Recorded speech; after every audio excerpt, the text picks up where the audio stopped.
Hallelujah. स्वागत है आप सबका मेरी भविष्यवाणियों की पुस्तक में। तो आइए हम आज के पवित्र वचन को पढ़ेंगे जो कि परमेश्वर के दास प्रेरित अंकुर यूसुफ नरूला जी के द्वारा लिखा गया है। परमेश्वर में बोया गया व्यर्थ नहीं जाता, जैसा कि पहला शमूएल अध्याय 1 उसकी 11 आयत में लिखा है। उसने यह मन्नत मानी कि हे सेनाओं के यहोवा, यदि तू अपनी दासी के दुख पर सचमुच दृष्टि करे और मेरी सुधि ले और अपनी दासी को भूल ना जाए और अपनी दासी को पुत्र दे, तो मैं उसे उसके जीवन भर के लिए यहोवा को अर्पण करूंगी और उसके सिर पर छुरा फिरने ना पाएगा। मेरे प्रियो, जो कुछ आप परमेश्वर में बोते हैं वह कभी भी व्यर्थ नहीं जाता। परमेश्वर उस चीज को दोगुना करके आपको वापस करता है। चाहे वह आपका समय, प्रार्थना, उपवास या पैसा हो, वह कभी व्यर्थ नहीं जाता, हमेशा आपके जीवन में फल लेकर आता है। मेरे प्रियो, जब हम पहला शमूएल की किताब में हन्ना के बारे में पढ़ते हैं तो आप जानते हैं कि हन्ना एक बांझ औरत थी। उसको कोई भी बच्चा नहीं था और इसी कारण उसकी सौतन उसे चिढ़ाती रहती थी और हन्ना रोती थी, खाना नहीं खाती थी। हन्ना हर साल शीलो में परमेश्वर के भवन में प्रार्थना करने जाती थी। एक दिन वह परमेश्वर के भवन में अपने मन में बहुत व्याकुल यानी बहुत दुखी थी और यहोवा परमेश्वर से रो रो कर प्रार्थना कर रही थी और उसने यह मन्नत मानी कि हे सेनाओं के यहोवा, यदि तू अपनी दासी के दुख पर दृष्टि करे और अपनी दासी को पुत्र दे, तो मैं उसे जीवन भर के लिए तेरे भवन में अर्पण कर दूंगी।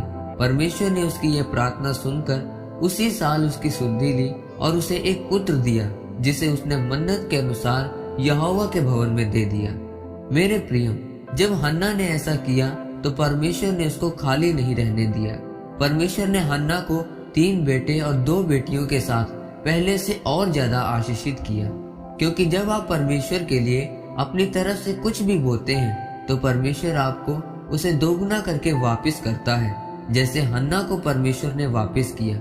सोचिए, जिस बच्चे के लिए हन्ना रोती और कुर्लाती रही, उसी बच्चे को उसने परमेश्वर के लिए बो दिया। ये कितनी बड़ी बात है। मेरे प्रियो, आज कुछ विश्वासी ऐसे हैं जो परमेश्वर के लिए अपने समय को ही नहीं बोते, वह चर्च ही नहीं आते और फिर कहते हैं कि परमेश्वर हमें चंगा क्यों नहीं करता, आशीषित क्यों नहीं करता।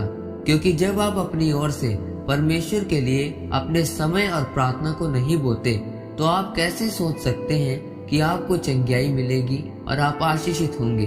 जब आप परमेश्वर में अपने समय को, प्रार्थना, उपवास को बोते हैं तो आपका वह बोया गया परमेश्वर देखता है और हन्ना की तरह आपको दोगुना चौगुना आशीषित करता है। इसलिए मेरे प्रियो, अगर आपने परमेश्वर के लिए कुछ छोड़ा है और आप रो रहे हैं तो चिंता मत करें। आपके हंसने का समय भी आएगा, जैसे हन्ना का हंसने का समय आया। बस जो भी आप करें सिर्फ परमेश्वर के लिए करें और फिर परमेश्वर आपको आपकी जिंदगी के किसी भी हिस्से में खाली नहीं रहने देगा, वह आपको दुगना आशीषित करेगा। आमीन। आइए परमेश्वर के दास के द्वारा की गई इस घोषणा को आप मेरे साथ एक मन होकर ग्रहण करें। सर्वशक्तिमान परमेश्वर के नाम में मैं घोषणा करता हूँ कि जितने भी जन इस वचन को पढ़ या सुन रहे हैं वह परमेश्वर के लिए बोने वाले बने और दोगुना फल लेकर आए, प्रभु यीशु मसीह के सामर्थी नाम में। आमीन। परमेश्वर आप सबको आज के वचन के ऊपर मनन करने के द्वारा आशीषित करे। आमीन।